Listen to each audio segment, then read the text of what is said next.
मराठी येतं ना? समज देता हूँ. This is my first Marathi film. I hail from a city called Udupi. Karnataka का कोस्टल सिटी है. तो मेरा समर हॉलीडेज जब भी होता था स्कूल डेज में, मैं मुंबई और पुणे आता था. मेरे बहुत रिलेटिव्स और फ्रेंड्स इधर काम करते हैं. तो that is how Marathi as a language as a culture was introduced to. बहुत सारे मराठी फिल्म देख चुका हूँ मैं ऑलरेडी. चाहे नटरंग हो, नटसाम्राट, साईराज, पावन फिल्म, मतलब been a Marathi film fan. Because Marathi film में स्पेशली नेटिविटी को बहुत अपहेल्ड करते हैं. That is what other non Marathi audience like about Marathi end specially actors also. ये फिल्म सरी में आदि करके कैरेक्टर कर रहा हूँ. एंड फिल्म के डायरेक्टर अशोक सर के साथ मैं 9 साल से काम किया हूँ. End producer Suresh Nagpal sir, वो भी बैंगलोर से है. तो आई वॉज लकी ना, क्योंकि मेरा किरदार जो है वो अजिंक्य को ऑफर किया गया था, पर उनका डेट की वजह से luckily I got to play this character. तो मैं बहुत लकी फील करता हूँ और बहुत हैप्पी हूँ, क्योंकि I get a larger audience और स्पेशली कंटेंट ओरिएंटेड और स्पेशली एक्टिंग को पसंद, रियलिस्टिक एक्टिंग को पसंद करने वाला ऑडियंस को रीच होने का एक अवसर मुझे मिल रहा है. So really happy. मराठी के लिए कुछ अलग सा काम करना पड़ा आपको? हाँ, ऑब्वियसली मैं क्या किया क्या आपने? कितनी मेहनत करनी पड़ी? डायलॉग के साथ हमारे एडिटर जो है वो भी महाराष्ट्र से थे. तो उनसे मैं वॉइस नोट्स मंगवा रहा था व्हाट्सएप में डेली. तो थ्रू वॉइस नोट्स मैं मराठी सीखा. And obviously on the set Ajinkya थे, रितिका थी और स्पेशली मृणाल मैम. तो उन्होंने सब मुझे बहुत हेल्प किया प्रोनाउंसिएशन में, डायलॉग डिलीवरी में, एटलीस्ट मंथ से ज़्यादा. तो बिकॉज कैरेक्टर के बारे में मुझे पता था, इमोशंस के बारे में पता था. तो ओनली या लैंग्वेज, पर लैंग्वेज भी बहुत बार सुना हुआ है, फिल्म देखता था ना. तो I heard, I never understood. पर सरी के द्वारा आई कैन अंडरस्टैंड मराठी. अभी कोई भी गाली भी देगा मुझे समझ में आएगा. लेकिन मराठी मूवी में काम करने का एक्सपीरियंस कैसा रहा? फिर इन सारे बहुत अच्छा. मैं इनके वेवलेंथ में काम करना पड़ा मुझे. That is one good thing, because language के साथ मुझे थोड़ा बहुत एक्टिंग भी इनके वेवलेंथ में करना पड़ा. तो मुझे बहुत प्रिपेयर करना पड़ा. जब फर्स्ट एंड फॉरमोस्ट मैं प्रिपेयर था, क्योंकि मुझे पता है कि मराठी फिल्म इंडस्ट्री में ऑलमोस्ट क्रिएटिव बैकग्राउंड से आते हैं आर्टिस्ट हैं, तो उनके क्राफ्ट में वो लोग बहुत स्ट्रॉन्ग रहते हैं. तो पहले से ही मैं डायरेक्टर से बात करके सर आया तो प्रिपेयर, मुझे टाइम चाहिए करके ऑलमोस्ट टाइम लेके मैं आया था.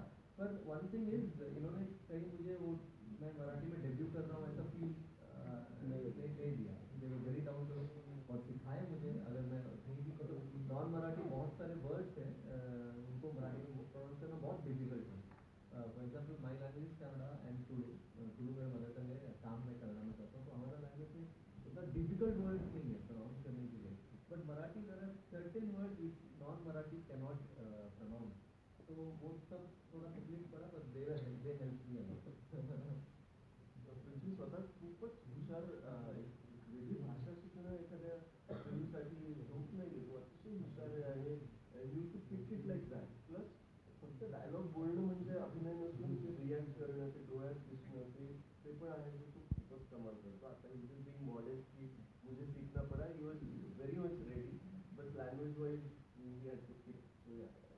अँड कलाकार we have Shaili with us. ती ॲक्टर नाही, ती सिंगर आहे. तिने खूप सुंदर गाणं, जे आता खूप चांगलं रिसीव होत आहे. एक समोनी गाणं आमचं रिलीज झालं आणि एक मला का भासे म्हणून गाणं.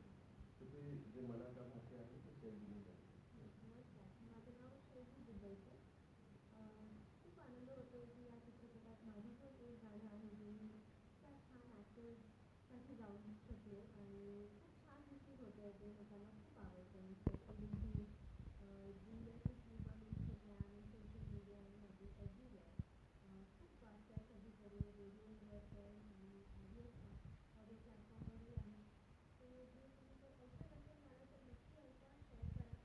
खूपच छान फिल्म आहे ह्याची. ही सतीश लोकनाथ ते बँगलोरलाच असतात आणि कन्नडामध्ये ही उद्धव मुली आणि त्यांनी हे गाणं कंपोज केलं आणि संजीव हेगडेसोबत हे गाणं घेतलं. So for him also first of his Marathi song आणि खूप छान वाटतं की हे गाणं एवढं छान जुळून आलं ह्या मूवीसाठी आणि एवढं छान लोकांनी रिसीव केलं त्याला आणि खूप बोल्ड चेहरे या गाण्यावर आम्हाला बघायला मिळतात. ह्या लोकांची ॲक्टिंग जी आहे ती it's not acting, they are just they are into playing it. So music and story, everything goes hand in hand for this movie very specially. जेव्हा तुम्ही ही picture theaterमध्ये बघाल तेव्हा तुम्हाला त्याचं entire background score म्हणा किंवा अजून जे गाणी आहेत जे हळूहळू रिलीज होणार आहे अजून 2च आलेत आहेत पण there are three more songs I guess in the film. खूप आवडेल तुम्हाला याचं music specially which goes with the story with the everything plot of the entire movie. It will really be doing well. So अशी आशा आहे की तुम्ही सगळ्यांना तुझं पहिलंच गाणं आहे का चित्रपटासाठी? मी म्हणू शकते की मराठीतलं पहिलं मोठं या अगोदर ते याच्या अगोदर मी एक गाणं गायले होते फॉर अ मूवी कॉल पिरेल. ती थोडी स्मॉल बजेट मूवी होती आणि थोडं प्रमोशन त्याचं नाही झालं कधी कधी त्यामुळे काम लोकांपर्यंत पोहोचू नाही शकत. सो ते मी गायले होते रोहन रोहनसाठी. सो त्याच्यानंतर हे माझं पहिलं मराठी आहे. पण मी मराठी दर्शक जे आहे त्यांच्यासोबत मी काम कधी होते महेश मांजरेकर यांचं नाव आपल्याला सगळ्यांना माहिती आहे. त्यांची एक वेब सिरीज आहे जी हॉटस्टारवर आहे त्याच्यात मी गाणं म्हटलं पण त्या हिंदी सॉन्ग. सो मराठीतलं पहिलं मोठं पिक्चरचं गाणं मी ह्यालाच कन्सिडर करेन आणि सुरू नेमकी मला प्रश्न असं विचारायचं तुला जसं पृथ्वीने एक विचार केला की वेगळ्या लँग्वेजमधून तो मराठी भाषेला त्याला काम करण्याची इच्छा झाली आणि त्याने ते केलं.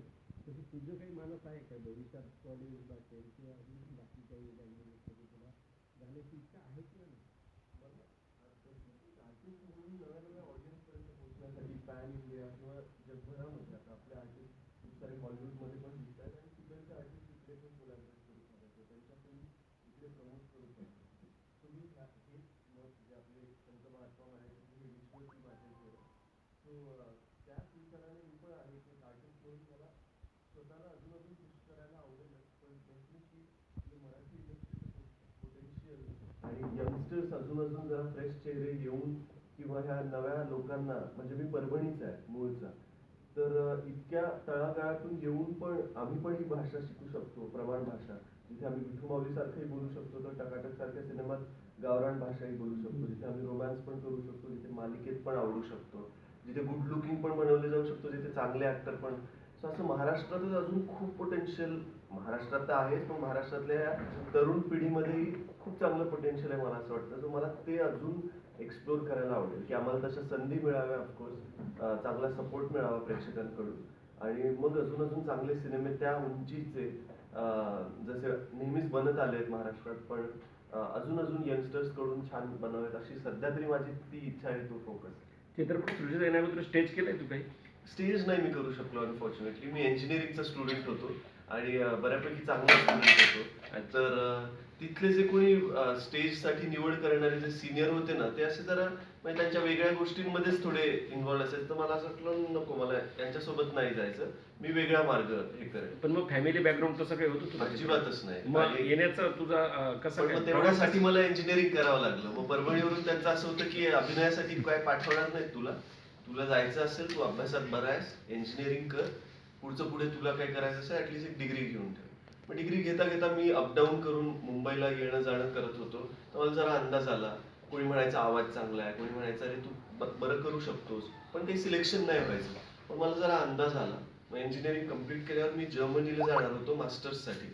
पण मग मला असं वाटलं की अरे आत्ता जर मी गेलो किंवा जॉब एखादा घेतला की मग संपलं. 1 वर्ष काढून मी मुंबईला शिफ्ट झालो आणि माऊलींच्या कृपेने इंजिनिअरिंग कशात केलं तू? इन्स्ट्रुमेंटेशन. अच्छा. सो आणि घरी वडील वगैरेंचं काय म्हणजे ते? आई माझी सिव्हिल हॉस्पिटलमध्ये इन्चार्ज आहे नर्स आणि वडील डिप्लोमा कॉलेजमध्ये मॅनेजमेंट सेक्टरला आहे तिथेच परभणीतच. So very simple Maharashtrian family. Typical Maharashtrian फॅमिलीतून तू तुझा प्रवास सुरू केला.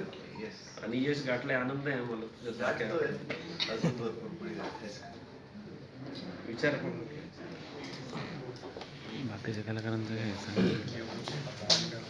चलो ना.